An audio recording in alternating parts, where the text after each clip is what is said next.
வணக்கம். உலகமெங்கும் பரவல்கின்ற என் தாய் தமிழ் சொந்தங்கள் அனைவருக்கும் என் வணக்கம்.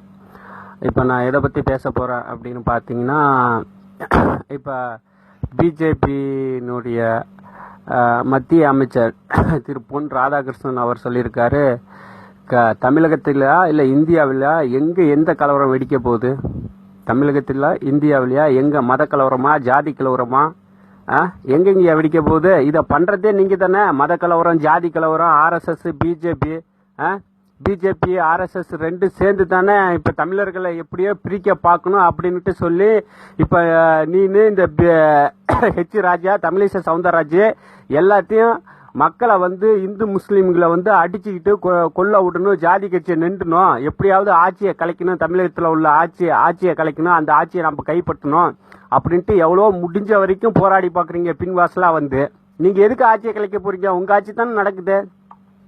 தமிழக அரசு கையாளாவாத தனமா தானே செயல்பட்டுக்கிட்டு இருக்கு. அதை இயக்கிறதே உங்க பிஜேபி ஆர்எஸ்எஸ் தானே இயக்கிக்கிட்டு இருக்கு. எதற்காக நீ ஆட்சியை கலைக்கணும்? எங்க நீ கலவரம் வெடிக்க போகுதுன்னு சொல்லிட்டு இருக்க? எதற்காக மக்களை நீ இது பயமுறுத்துற? அப்படியே கலவரம் வெடிக்க போகுது அப்படின்னுட்டு உங்களுக்கு காவல்துறையோ இல்ல காவல்துறை அதிகாரிகளோ உயர் அதிகாரிகளோ இல்ல உளவுத்துறையோ இப்படி சொன்னாங்கன்னா இங்க இந்த மாதிரி மத கலவரம் ஜாதி கலவரம் வெடிக்கிறதுக்கான செயல் திட்டங்களை தீட்டுறாங்க. இதை காவல்துறையை கூப்பிட்டு இது தடுக்கிறதுக்கான வழிகளை நம்ம செய்யணும், கலவரம் நடக்காத மக்களை அமைதியான முறையில் வழி நடத்தணும் அப்படின்ட்டு சொல்லி நீங்க தான் செயல்படுத்தணும். நீ கலவரத்தை நின்றதே நீ தானே. எவன் இப்ப அடிச்சுக்கிட்டு ஓச்சிக்கிட்டு தமிழ்நாட்டுக்குள்ள கிடக்குறான்? நீ தான் கலவரத்தை நின்றீங்க. பிஜேபி ஆர்எஸ்எஸ் நீங்க தான் சேர்ந்துக்கிட்டு நின்றீங்க. ஏடா உங்களுக்கு எது வேலை வெட்டியே இல்லையா? மக்களை பதட்டமாவே வச்சிருக்கிறது.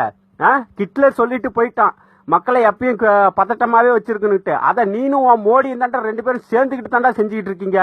இன்னும் மக்களுக்குள்ள மக்களை அடிச்சுக்கிட்டு ஓச்சிக்கிட்டு சாக போறானு நல்லா பாத்துங்க நண்பரே. எங்கேயாவது இந்துவை வெட்டி கொன்னுட்டாங்க முஸ்லீம்கிட்ட சொல்லி பழி போட்டாங்கன்னா தயவு செஞ்சு இந்துவா இருக்கட்டும் முஸ்லீமா இருக்கட்டும் அடிச்சுக்காதீங்க. அதே மாதிரி உயர் ஜாதியை தாழ்ந்த ஜாதிக்காரன் அடிச்சு வெட்டிவிட்டான், இந்த பொண்ணை இங்க கூப்பிட்டுக்கிட்டு போயிட்டான் அப்படின்னுகிட்டு ஏதாவது பண்ணான்னா தயவு செஞ்சு மக்களே நீங்களே சிந்திச்சு பாருங்க.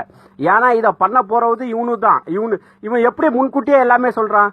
இவனுக்கு உலகத்துல உள்ள இந்த இலுமினாட்டிகள் சொல்றோம்ல அந்த குரூப்போட இவனுக்கு பயங்கரமான தொடர்பு இருக்கு.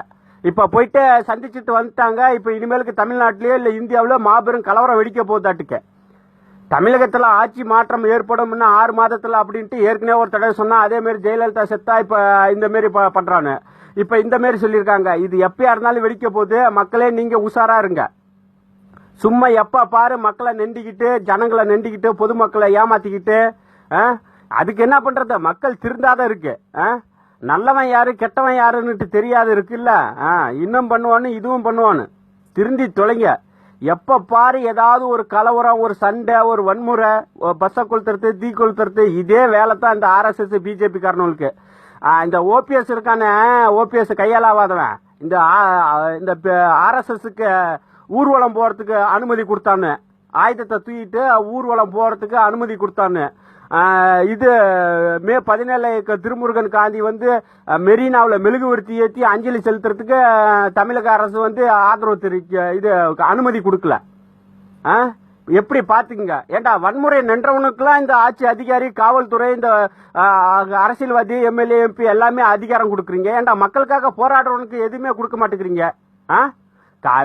முன்னெல்லாம் இது என்ன ஊடு பத்திச்சு நெருப்பு எரிஞ்சு தீ பிடிச்சிருச்சுன்னா இது ஃபயர் சர்வீஸ்க்கு போன் அடிங்க 101க்கு அப்படின்னு சொல்லுவாங்க. இப்ப வைக்கிறதே இப்ப நெருப்பு எங்கேயாவது பத்த வைக்கணும்னா 100க்கு கால் பண்ணுங்க அப்படிங்கிறாங்க போலீஸ். பாத்துங்க, வன்முறையில ஈடுபடுறது இந்த ஆர்எஸ்எஸ் பிஜேபி காரங்க தான். நல்லா மக்களே தெரிஞ்சுக்கங்க. அவங்கள தமிழர்களை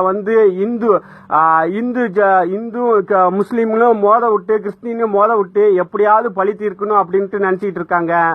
தமிழகத்தை வட மாநிலம் மாரி அங்கங்க தலித்துக்கு முஸ்லீம்களுக்கு எதிராக கலவரங்கள் நடக்கிற மாரி தமிழ்நாட்டையும் கலவரத்துல நடக்கிறதுக்காக தான் இது எல்லாமே பண்ணிக்கிட்டு இருக்காங்க. நீங்க தயவு செஞ்சு மக்களே நல்லா விழிப்புணர்வா இருங்க. இது எல்லாத்தையும் பண்றது இந்த கதிராமங்கலம் ஹைட்ரோ கார்பன் திட்டத்தை எதிர்த்து மக்கள் அங்கங்க போராட்டத்தை அங்கங்க திசை திருப்புறாங்க. பாத்தீங்கன்னா ஏற்கனவே நெடுவாசல் போராட்டத்துக்காக போராடிக்கிட்டு இருக்கப்ப பிரிட்சோவை சுட்டு கொன்னு அப்படியே திசை அப்படி திருப்பி விட்டானு ராஜா சொல்லியிருக்கான்.